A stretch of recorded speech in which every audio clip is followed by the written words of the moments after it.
Hey, this is Scott Bischoff for the Detroit Lions podcast. Today we're going to break down the Week 3 matchup between the Detroit Lions and the Minnesota Vikings. Stay tuned, it's coming right at you.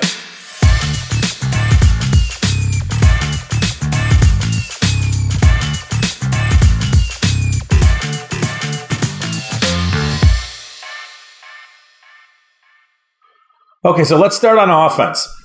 So far, the Lions, it's been incredible to watch how this has played out to this point, simply with how efficient they have been and how smart what they're doing both in the running game and the passing game. More so in the running game, how the scheme is both well thought out and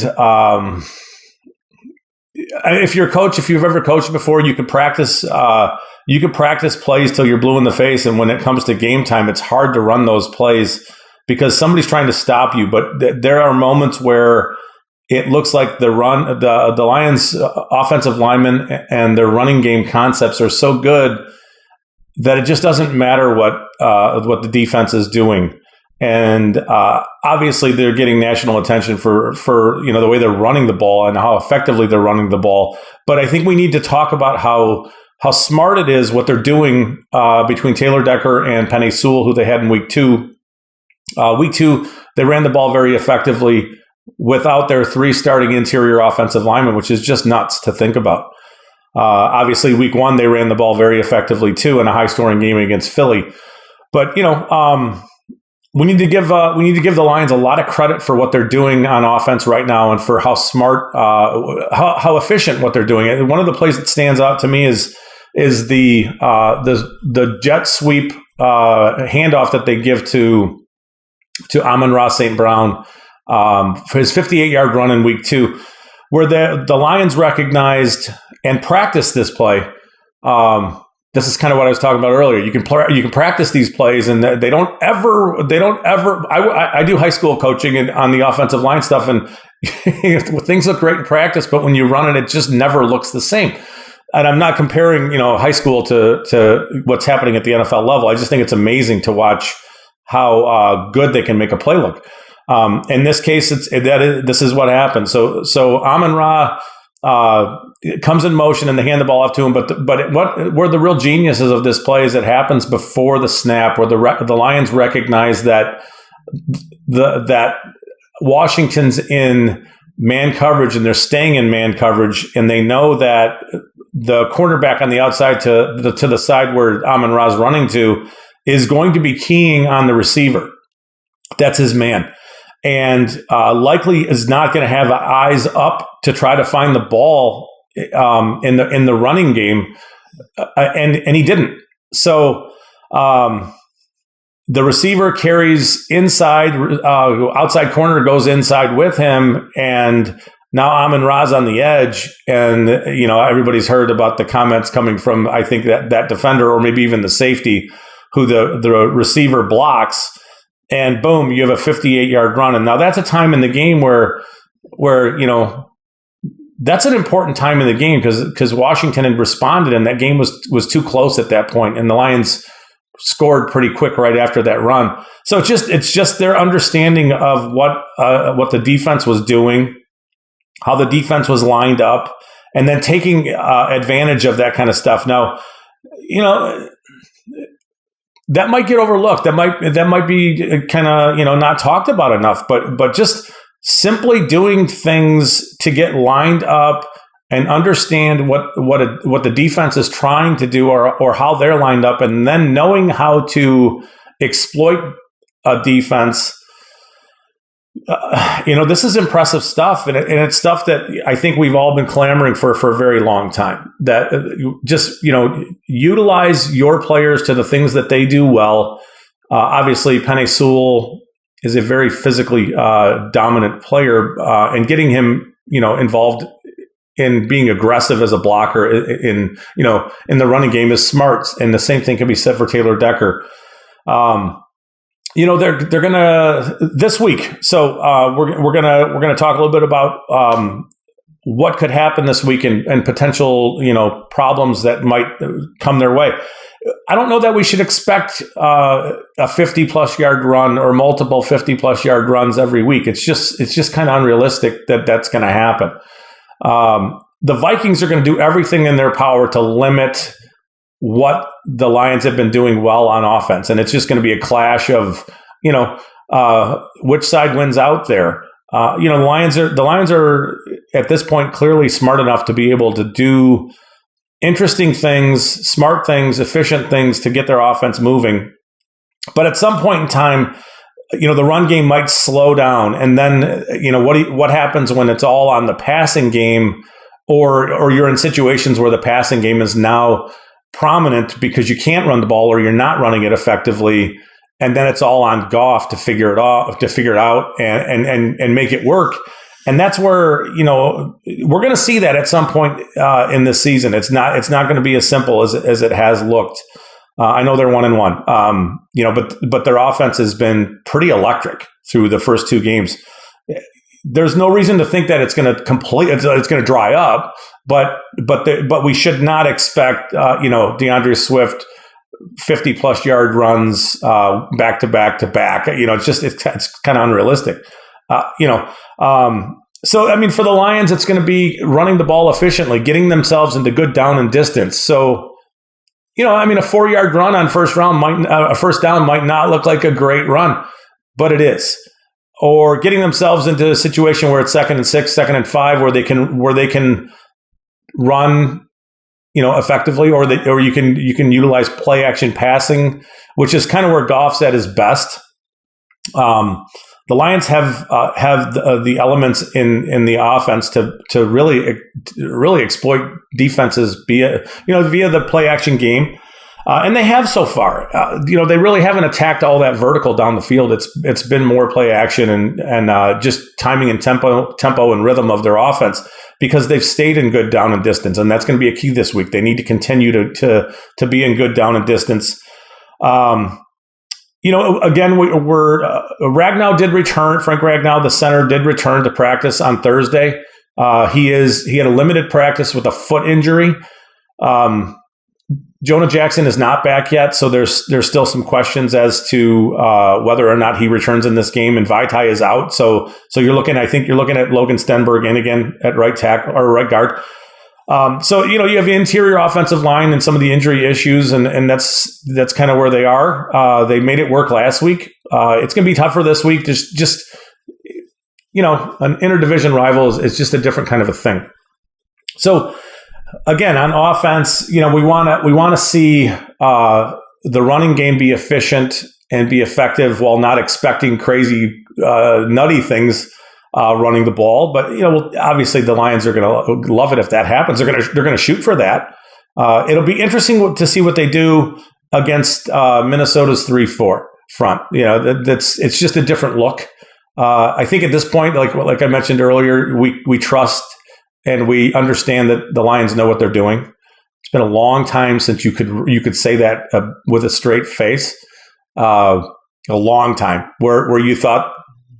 At this point, I'm not sure that there is a better coaching staff or there's a more prepared team. I know they lost to the Eagles, but on offense, the Lions were fully prepared and ready to go in that game. And against Washington, same thing. So there's no reason to think that they're not going to be prepared and they're not going to have a plan to attack what Minnesota is going to do to try to stop them. It's just a matter of execution. So to the defensive side of the ball, this is going to be I don't know exactly what the game total is in this one, but I think there's going to be a lot of points scored in this game.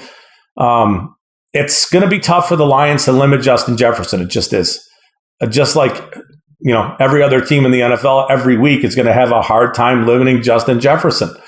Last week, the Eagles made it difficult for Kirk Cousins because they blitzed and they gave him some non-traditional pressures that seemed to confuse him. And when he did get confused in that matchup in that game, it seemed like his answer to being somewhat confused was to just heave it up for Jefferson. And, against Philly, it didn't work. There was a lot of turnovers, a lot of picks in that game.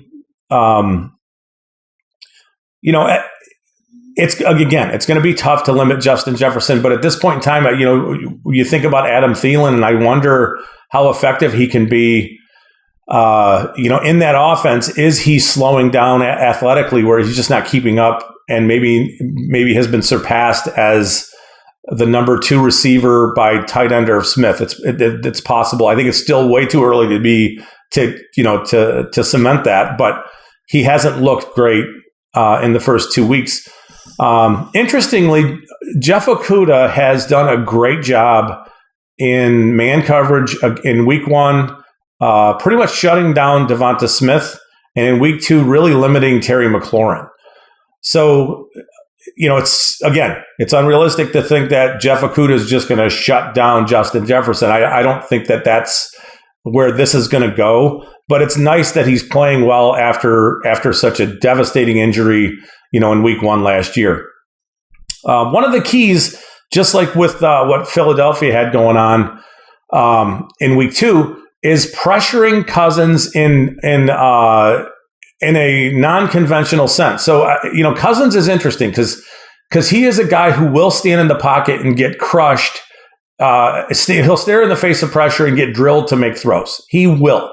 So, you know, if we're looking at, you know, thinking that Aiden Hutchinson and some of the defensive ends, Charles Harris and Hutchinson and those guys, and even bringing pressure from the middle is going to get to Cousins. I'm not sure that that's totally the case. I think that when he sees it, he's comfortable with that kind of stuff. But if you can confuse him by blitzing from different places, which the Lions have done, I mean, you know, they're doing this thing where they line up. They're lining up, I don't know if you want to call it an NASCAR package, but it's smaller pass rushers on the interior and lining them up next to each other and kind of making the offensive lineman guess who's going where. That kind of stuff could confuse Cousins and really rattle that offense. So look for that. That's going to be a big deal. How do the linebackers play in this matchup, both in coverage, but also from a blitz standpoint? And what kind of exotic pressures can the Lions bring to do what, you know, Philadelphia did last week to Cousins, which really was to make him sort of desperate and confused and just converting to a little bit of what Matt Stafford did early in his career with Calvin Johnson, which is just, hey, Calvin Johnson's down there, I'm just going to heave it up. That's a little bit of what we saw last week. So obviously look for the blitz game and you know, maybe bringing corners and safeties and that kind of stuff just to slow things down. One of the things that's interesting and makes me wonder is that, you know, Minnesota's not run the ball all that effective yet. And obviously they're going to continue to try to. Dalvin Cook is Dalvin Cook, and he, you know, if you give him an opportunity, he's going to make you pay. It's just a matter of time. So as much as the Lions on offense want to be in good down and distance, you know, the Vikings are going to want to be in good down and distance too. They're going to do everything they can to be in a situation where they can either run or pass and feel comfortable either way. And their play action game is going to be important too. If they're running the ball, it's going to slow down. It's going to slow down the Lions' defensive line and some of the stuff that they can do to try to limit Cousins. I think we're going to see a lot of scoring in this game. I don't know that the Vikings' offensive line is going to do a great job against what the Lions are going to bring up front. So again, there's a little bit of that at play. I think Cousins is okay handling that kind of stuff. It's just what kind of, you know, that's the ice cream, right? So what are the toppings that you add to the mix to make things go for the Lions defense?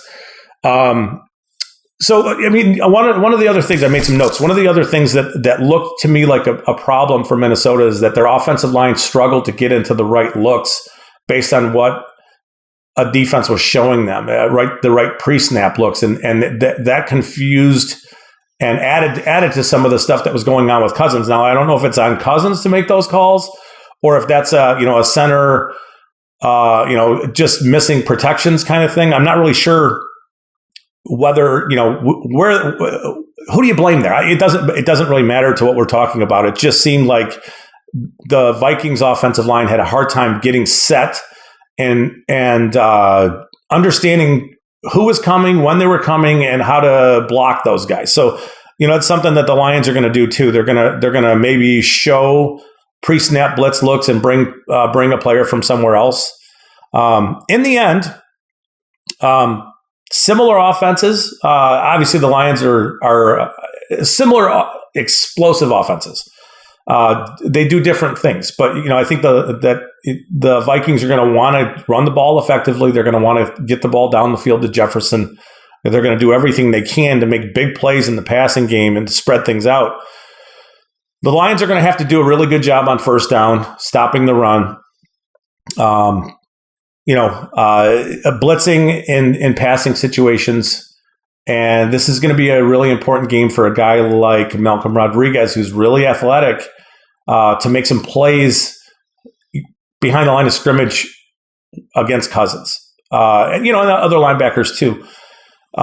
We want to see the Lions defense force. This is just kind of nuts and bolts of it. We want to see the Lions defense force the Vikings into situations that they're just not wanting to be in, which is third and long, second and long, third and long, where you feel like you can't, like you've made them one dimensional, where they can't use Dalvin Cook so much, and you are throwing it down the field where the Lions can dial up pressures. Aiden Hutchinson is questionable with a thigh injury, so it's something to watch. Defensive lineman John Kaminsky, this is a sad story. He's worked hard to get to this point, and he's played great for 2 weeks. He had an incredible camp. He's out. He had hand surgery, so he's out. So, who steps up? Aleem McNeil and Isaiah Buggs on the interior have been really good for the Lions through 2 games. Again, those guys need to play a stout game, defending the run first and foremost, but then creating a little bit of pressure on the interior, just to kind of alter, maybe some landmarks for the receivers and get Cousins off of his spot. And that goes hand in hand with pressure from the edges and lots of, plays that where we saw against Washington, where the defensive line, it wasn't like one guy was just torching one of the offensive linemen. It was as a group. They were playing through the echo of the whistle and making plays through effort, more so than just simply beating people with athleticism and quickness. We want to continue to see that. We want to see the defensive line just kind of squeeze things and have Cousins just uncomfortable. I've said that a bunch in this, is that I do think that's going to be one of the keys, is to make him confused and a little uncomfortable and a little bit rattled, which is how he looked against Philly. It solves some of the issues when a quarterback is just a little confused as to what's happening across the line from him. So again, I think we're going to see a high-scoring game. I think you'll see the Lions do everything they can to continue to pound the ball physically, which is really interesting because it's something that we haven't talked about. Or I shouldn't say we, because this is my first one, but let's talk about it a little bit. There is a trend. There's been a trend for a long time in the NFL for teams to run a lot of outside zone and to kind of get away from the meat of the defense by running wide. And, it's become a passing league. We all know this. So what happens in those situations when it's all about the passing game is teams decide they're going to play an extra nickel defender and they get smaller. And I would ask this question right now: are the Lions on the cutting edge of going back in time and playing big boy football? And the answer looks to be, yeah. They are running power looks, counters, traps. They're doing all this big boy football, and I mean, heavy football, double teams. This is what they're doing on offense, running the ball. And it just seems that so far, and it's only 2 weeks, but it's 2 incredibly impressive weeks. I think the Lions are tied with the Bills and the Chiefs as the highest scoring offense in the NFL through 2 games. Think about that. It's crazy to think about that, but it's true. I hope it is true.